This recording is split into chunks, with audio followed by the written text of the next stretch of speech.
Next up is Rodrigo. Rodrigo is a first-year MPA student here at the Kennedy School. Fun fact about Rodrigo is that his first kiss was when he was 17. You mean 7? I know, right? Have you seen the man? Rodrigo will be sharing his story, crossing countries, taking identities, and speaking different languages to be where you are seated here today at the Kennedy School. We're going to pass it over to Rodrigo.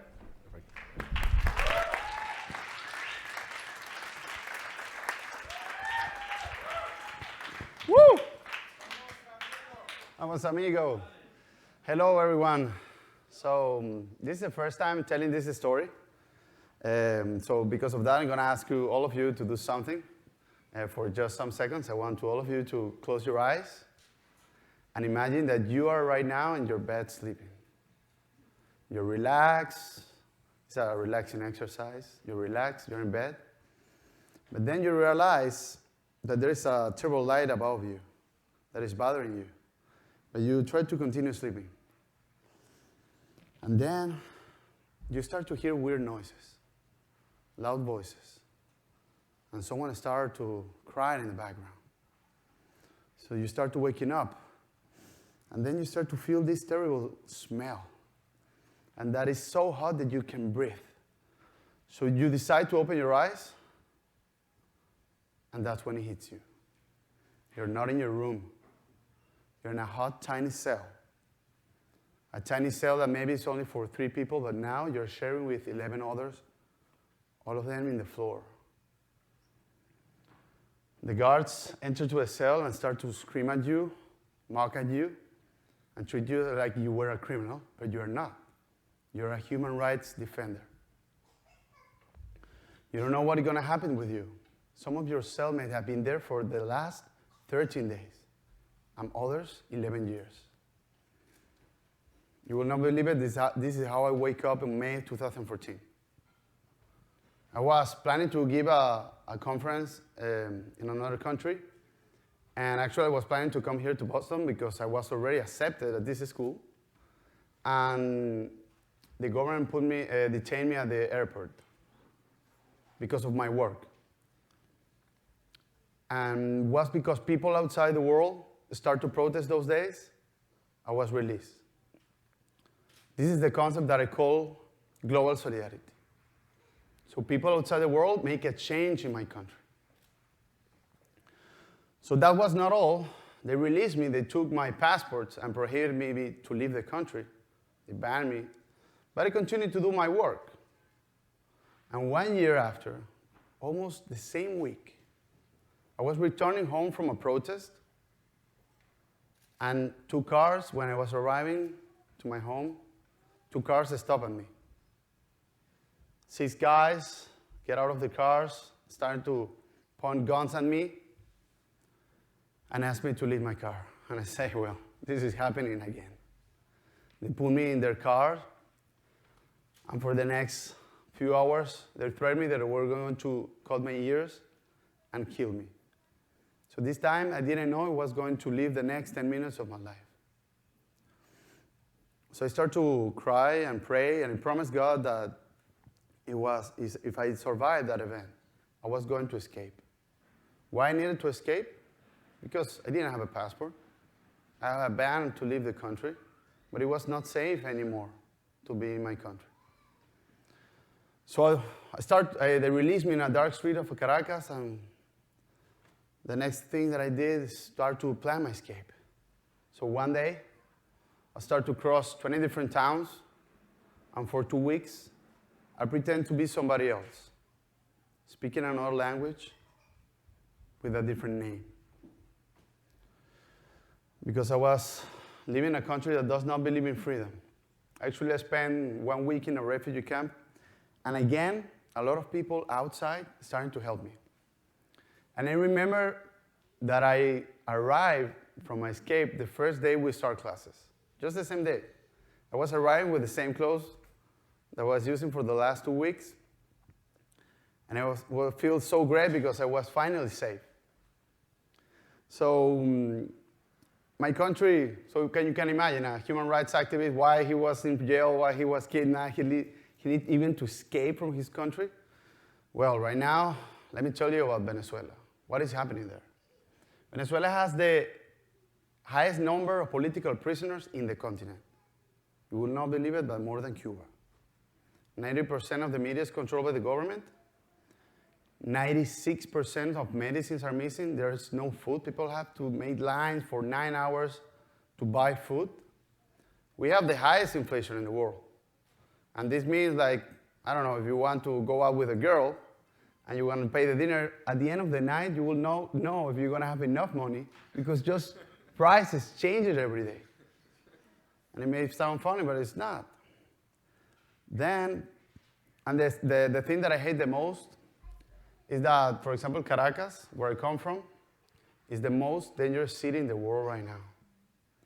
During this event, maybe there will die 10 people in Venezuela, because every day 100 people died there. I come from a silent war. More people have died in the last 13 years in my country than in the war in Iraq and Afghanistan combined. More than 260,000 people. And this number is just a number, but for us it means that each one of us has lost someone. A relative, a lover, or a friend. So talking about friends, a good friend of mine used to be seated at this chair some years ago. He used to be a Kenny school student, waiting for his friend at the photo, maybe to eat, attending to our same classes.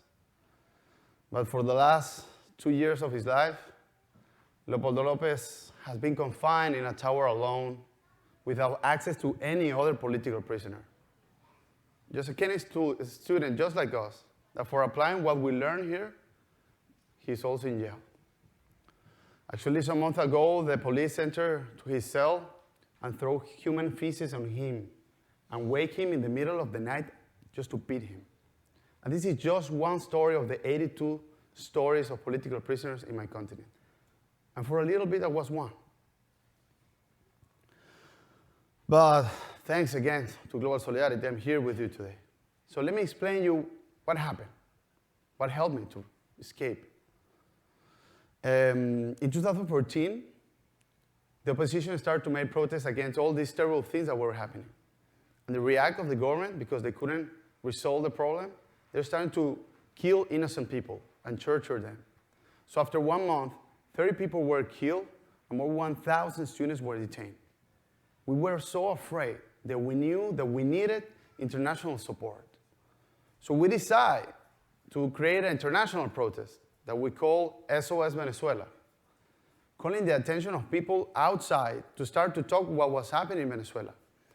So we created an event on Facebook, and with this tool, we started to telling people to form the word SOS in their cities. No matter where you are, go on the streets, create a new event on your own profile, and call people to show and call the attention of the media and explain what was happening in Venezuela.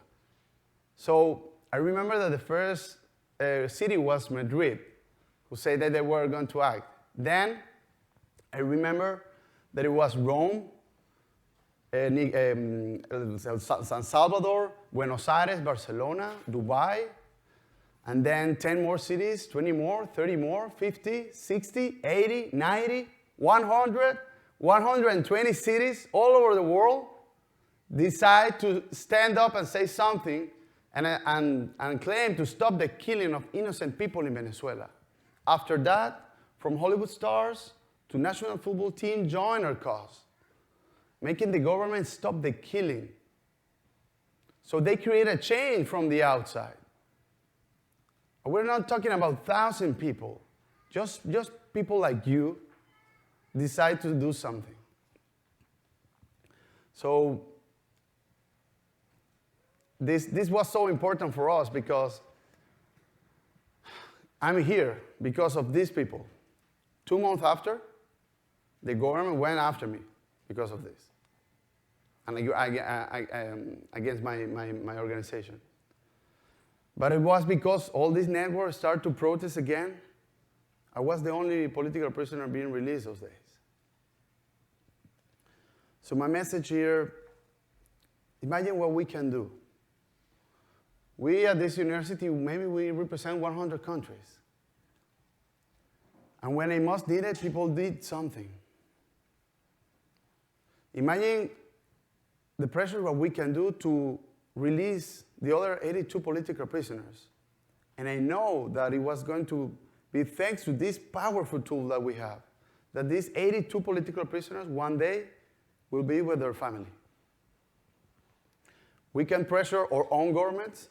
We can create a change in another country, no matter where you are. This is the power of the interconnected world that we're living. It's not just to talk to your friends that live 1,000 miles away or buy things for whatever you want. It's to bring solidarity where it's most needed. So I want to ask you something for last chance. Last relaxing exercise. I want all of you to close your eyes one more time and imagine that you're in your bed sleeping. But then you start to hear weird noises. Again, loud voices. Someone in the background start to cry. So you open your eyes, scared. But now, this time, you're at home. You're finally safe. Because people like you outside the world protest for you. You are safe, once again, thanks to global solidarity. Thank you.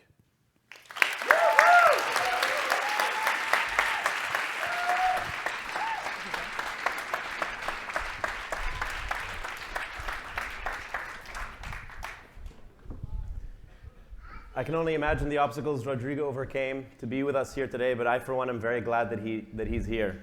It's a question for us to keep in mind, which is how can we protect our fellow students and graduates who are being penalized for following the lives of public service that we are embarking upon?